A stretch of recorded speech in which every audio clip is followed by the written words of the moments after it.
El domingo 14 de enero del 2024, como ya es habitual en mí, después de desayunar, revisé las efemérides de ese día.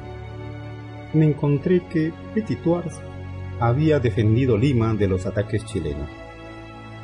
Las crónicas dicen que el 14 de enero de 1881, el cuerpo diplomático presidido por el contraalmirante francés Petit-Thouars advertía al general chileno Manuel Baquedano que usaría la fuerza contra los buques chilenos si las tropas del ejército invasor saqueaban e incendiaban la ciudad de Lima, tal como hicieron en Chorrillos y Barranco. Un par de días antes se había desarrollado la batalla de San Juan y Chorrillos, en la cual entre 5.000 a 7.000 peruanos, entre soldados y civiles, murieron por los ataques de las tropas chilenas. En los días posteriores, los invasores llenaron de temor a la capital, ya que provocaban incendios, saqueos y destrucción de viviendas. ¿Quién era Petit-Thouars?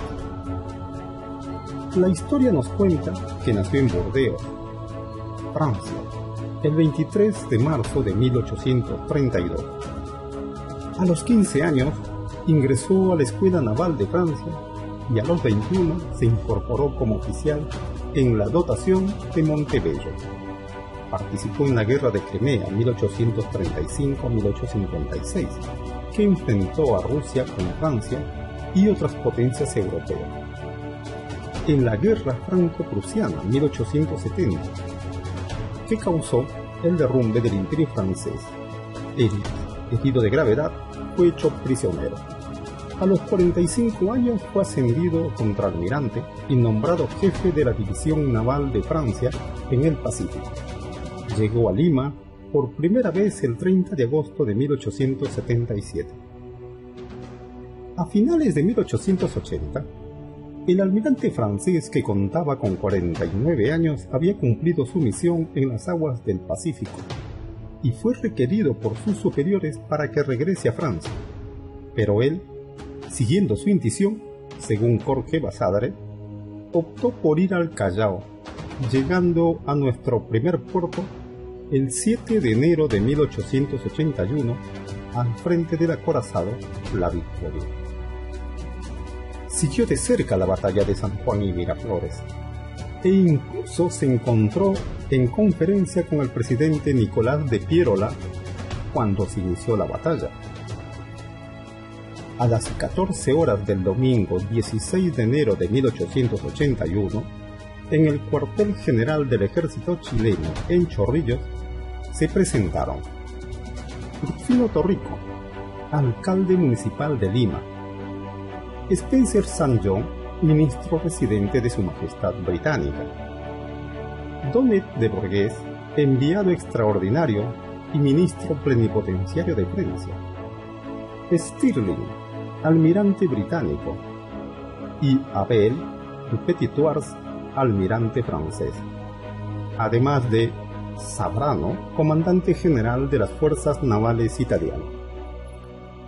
El alcalde de Lima presente hizo saber que el vecindario de Lima, convencido de la inutilidad de la resistencia de la plaza, le había comisionado para entenderse con el general en jefe del ejército chileno respecto de su entrega.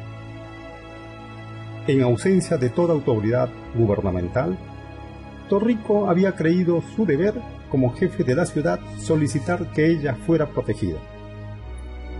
Baquedano manifestó que dicha entrega debía ser incondicional en el plazo de 24 horas, tiempo pedido por Torrico para desarmar las fuerzas peruanas que aún quedaban organizadas. Baquedano agregó que la ciudad sería ocupada por fuerzas escogidas para conservar el orden. El alcalde de Lima, Rufino Torrico, quien tenía la misión de negociar con el invasor, en aquella asamblea ofreció la rendición de la capital. Además, se pidió garantía para los civiles, lo que fue aceptado por el general Manuel Baquedano. Sin embargo, este sorprendió al decir que sería difícil controlar los desórdenes provocados por sus soldados. Ante las palabras de Baquedano, Petit-Thouars hizo una fuerte advertencia. Los cañones de mis barcos romperán contra las naves chilenas si no respetan las leyes de la guerra, contó Jorge Basadre en su libro de Historia de la República del Perú. Tras la indicación, se adoptaron medidas para que no se vuelva a repetir los sucesos ocurridos en Chorrillos, Barranco y San Juan de Miraflores. Luego de la presión contra los chilenos, por las calles de Lima se empezó a hablar de su protagonismo, ya que el embajador inglés Spencer St. John le contó al presidente peruano Nicolás de Piérola que Petit-Thouars tenía la orden de usar la fuerza de la escuadra si ocurría otro ataque en Lima. Al respecto, no hay documentos que prueben que el almirante Galo presionó a los chilenos para que ingresaran pacíficamente en la ciudad. Tampoco de que fue Sterling, el almirante inglés, el que llevó la voz cantante en las conversaciones, preocupado por las propiedades de los neutrales y no de la ciudad, a decir de algunos analistas chilenos. Sin embargo, existen testimonios que hablan de su protagonismo, entre otros, el del embajador inglés Spencer St. John, quien le dijo al presidente Nicolás de Piérola que Petit-Thouars tenía autorización de los ministros plenipotenciarios para usar la fuerza de la escuadra neutral si se produce otro acto de barbarie. Causó conmoción su deceso el 2 de agosto de 1890 en el pueblo limeño, y sus autoridades edilicias, que iniciaron una colecta popular para adquirir en Europa un retrato del almirante francés, hecho que revela cuán hondo había calado en el corazón de los limeños de la época la mediación de Petit-Thouars en los sucesos de enero de 1881.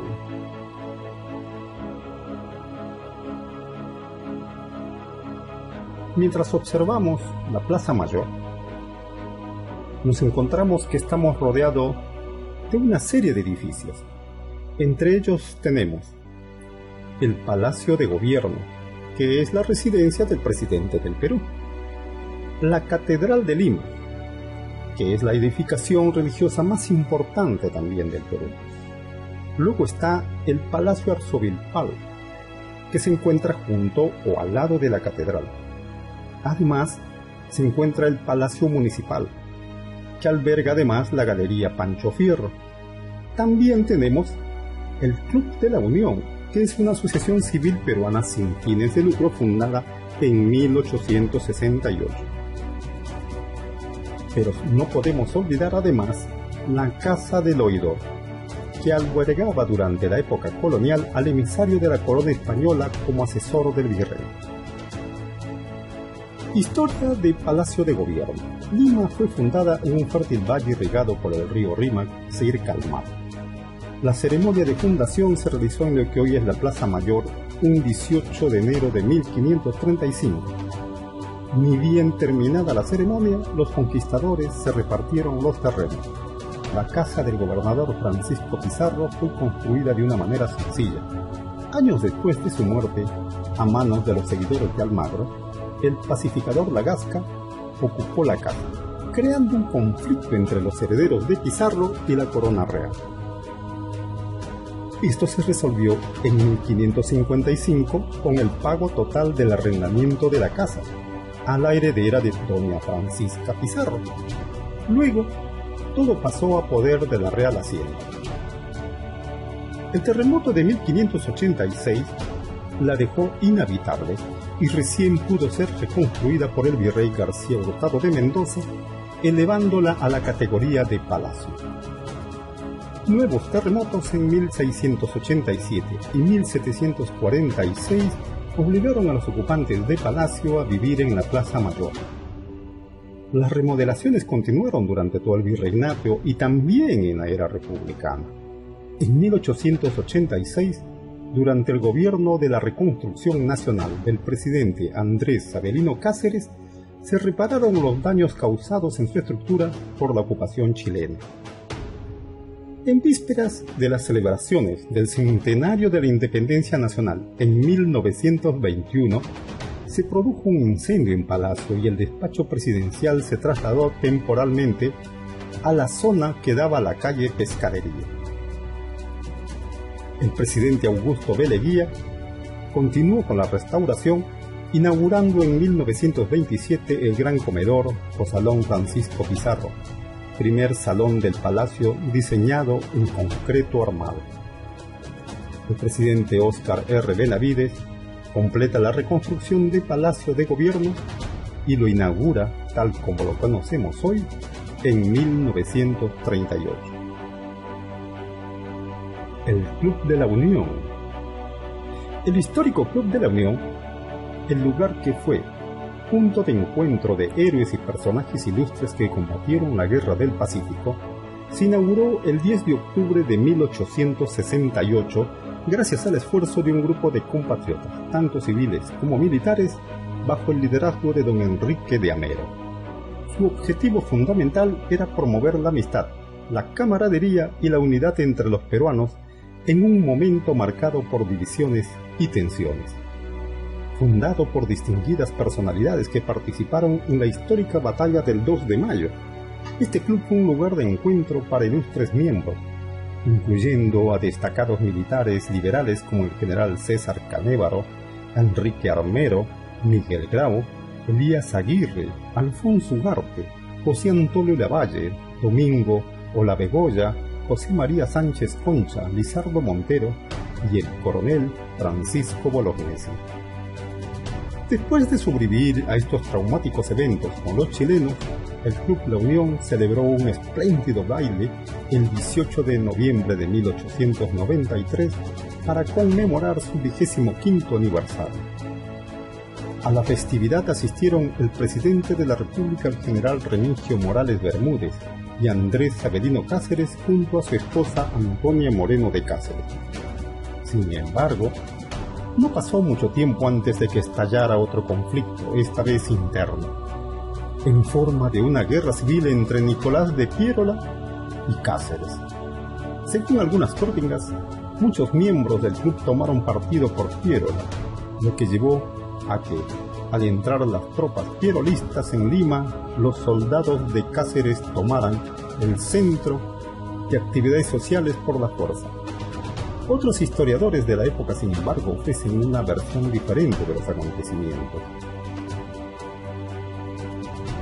Para terminar, y al menos por esta ocasión, que igualmente contaremos en alguna de los otros videos, respecto de los hechos ocurridos en la Catedral de Lima, de aquellos coroneles que fueron colgados en sus dos torreones.